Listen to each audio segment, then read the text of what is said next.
सम्राट चौधरी का एक और कहना है कि ये पगड़ी जो हम बांधे हुए हैं, जब तक बिहार से नीतीश कुमार जी को सफाया नहीं करेंगे तब तक ये पगड़ी नहीं खोलेंगे। इस पर क्या कहिएगा? पगड़ी बांध लेने से बिहार में नीतीश कुमार के वजूद को और लालू जी के वजूद को कम कर देंगे। उनका पगड़ी बंधा हुआ है इसीलिए कि उनका मस्तिष्क खराब है, और उनके मस्तिष्क और ब्लड प्रेशर का जांच किया कराई जाए तो लगता है कि कुछ पागलपन भी सवार है। अमर सिंह जी है, इनसे हम बात करेंगे आगे राजनीतिक चर्चा पे। हम साथ बने हुए हैं। सबसे पहले हमारे चैनल में स्वागत है। आपका भी बहुत बहुत स्वागत। अमर जी, एक सवाल है। अभी हाल में ही में सम्राट चौधरी आए थे, वो बोल रहे थे नीतीश कुमार जी को राजनीतिक तौर में मिट्टी में मिला देंगे। इस पर क्या कहिएगा? मिट्टी में वो क्या मिला देंगे? नीतीश कुमार जी के सामने वो बहुत बच्चे हैं राजनीति में। वो चूँकि शकुनी चौधरी जी और पार्वती जी जो पूर्व राजनीतिक व्यक्ति थे उनके पुत्र हैं, और विरासत में उनको राजनीति मिली है। वो कभी संघर्ष जीवन में नहीं किए, और बिना संघर्ष के विरासत में उनको राजनीति मिल गई। और भाजपा जातीय वोट के लिए सम्राट चौधरी जैसे अनभिज्ञ लोग, अपरिपक्व लोगों को बिहार में अध्यक्षता दे दिए, और भाजपा को बिहार में ख़त्म करने के लिए पूरी तरह से जो वाक पटुता है और जिस तरह का बात करते हैं सम्राट चौधरी जी, और जिस तरह से अंड बंड बोलते हैं, उससे लगता है कि भाजपा बिहार से रफा दफा हो जाएगी सम्राट चौधरी के नेतृत्व में। सम्राट चौधरी का एक और कहना है कि ये पगड़ी जो हम बांधे हुए हैं, जब तक बिहार से नीतीश कुमार जी को सफाया नहीं करेंगे तब तक ये पगड़ी नहीं खोलेंगे। इस पर क्या कहिएगा?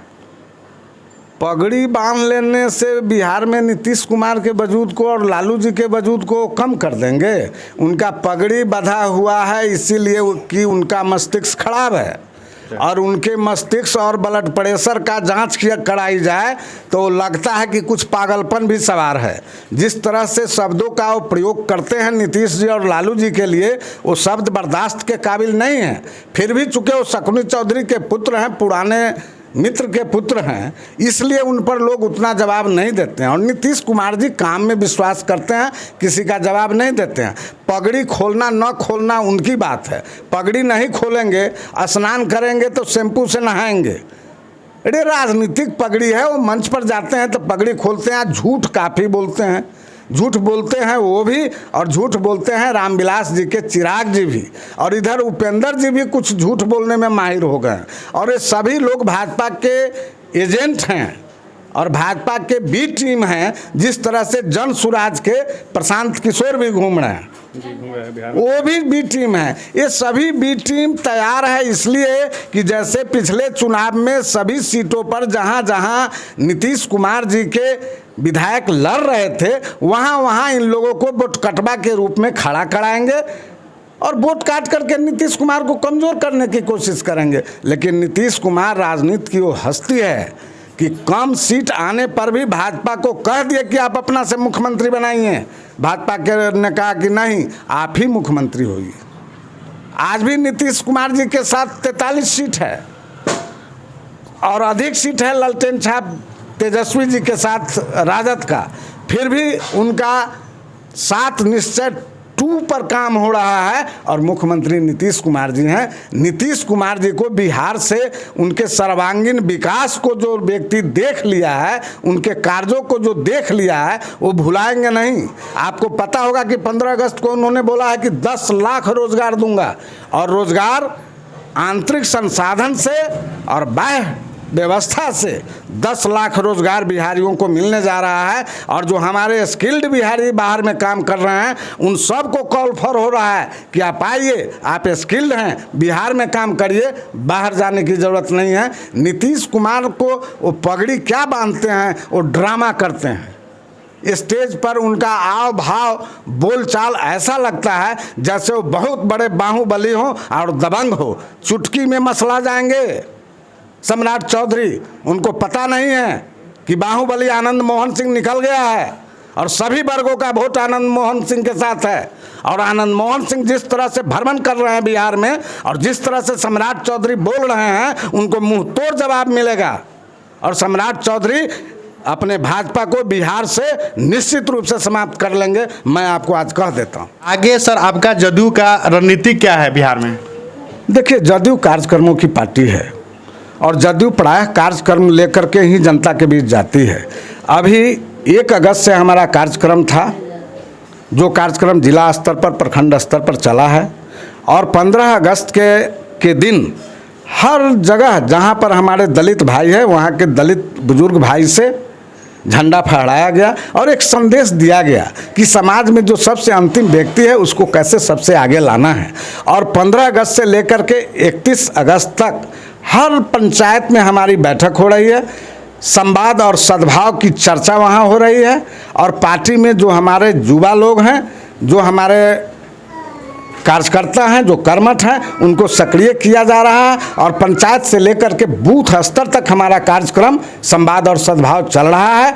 अगस्त में संवाद और सद्भाव 31 अगस्त को समाप्त होगा और पार्टी का कार्यक्रम अनवरत चलता रहेगा। लोगों को नीतीश कुमार जी द्वारा किए गए कल्याणकारी कार्यों को और विकास के कार्यों को और बिहार का स्वाभिमान कैसे बढ़ा और बिहारी गर्व से कैसे कह रहे हैं कि गर्व से कहो हम बिहारी हैं, इन चीज़ों को समाज में बताया जा रहा है और नीतीश कुमार के कार्यों को समाज में बताया जा रहा है कि किस तरह से उन्होंने अति पिछड़ा के लिए, दलित समाज के लिए, सभी वर्गों के लिए काम किया है, सभी सेक्टर में काम हुआ है, चौमुखी विकास हुआ है। इसको हम लोग बता रहे हैं ग्रामीण क्षेत्रों पर, और जनता रिस्पॉन्स कर रही है, नीतीश कुमार का जय जयकार कर रही है। देखिए, बिहार में इंडिया नहीं है, इंडिया में बिहार है। इंडिया में बिहार, और इंडिया जो संगठन बना है उसमें निश्चित रूप से सभी प्रदेशों के गणमान्य और उच्च कोटि के नेता हमारे साथ, चाहे वो केंद्रीय नेता हो या राज्य स्तरीय नेता हो, और पार्टियां जो बनी हैं उसका एक ही उद्देश्य है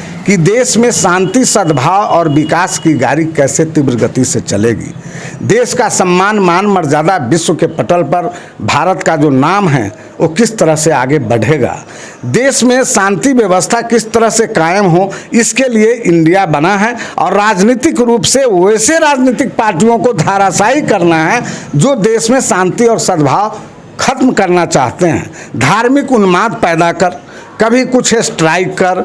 और मैं कहना नहीं चाहता, उनके ही राज्यपाल हैं सतपाल मलिक जी, आप उनका स्टेटमेंट सुन लीजिए कि किस तरह से रचना व्यूह अमित शाह और नरेंद्र मोदी जी देश में कर रहे हैं कि वोट अधिक से अधिक आवे, इसलिए कोई न कोई घटना भी करवा दे सकते हैं, सेना पर आक्रमण करवा दे सकते हैं, स्ट्राइक कोई नया कर सकते हैं, पाकिस्तान से युद्ध छलावा ला सकते हैं, छद्म युद्ध ला सकते हैं, या देश में कहीं सांप्रदायिक आग लगा सकते हैं। इन सब आग से बचने के लिए और देश का समरस विकास के लिए, और देश जिस मॉडल पर विकसित हो रहा था, औद्योगिकरण जिस मॉडल पर विकसित हो रहा था, जो मॉडल कांग्रेस लेके महानोविस का मॉडल आया था, उस मॉडल को अपना करके विश्व गुरु बनना है।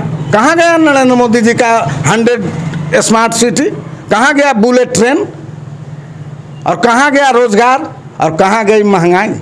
जो महंगाई 550 रुपये सिलेंडर था गैस का, आज क्या दाम है? 1250 रुपये दाम है। डीजल का क्या दाम है? पेट्रोल का क्या दाम है? रोजगार उन्होंने कितना दिया है? सब देख ली जनता। आप 10 साल रह चुके हैं, 10 साल में आपके कथनी करनी में भारी अंतर है। आप जुमला ही नहीं पर झूठ बोले जा रहे हैं, और सिर्फ चेहरा चमकाने से देश नहीं चमकेगा।